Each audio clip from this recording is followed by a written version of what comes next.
Our Palestinian colleagues are not here today because the systems we currently exist in don't recognize the value of Palestinian life. We spent the last 14 months watching as the most live-streamed and documented genocide in history has been met with silence, widespread propaganda campaigns justifying the unjustifiable, silencing and discrediting those who have attempted to expose it. The eyewitnesses that have made it out alive consistently reported crimes that in any other context would have led to sanctions.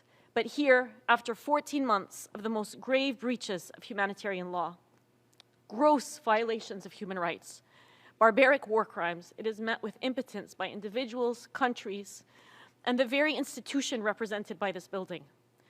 One day, someone will dig up the records of our testimonies, pleading for 14 months.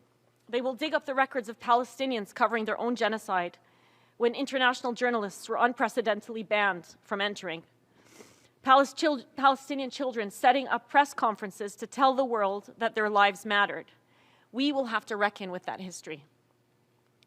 The precedent that's been set in Gaza, as some of my colleagues here mentioned earlier, it's going to spread everywhere throughout the world. It signals the demise of rule of law.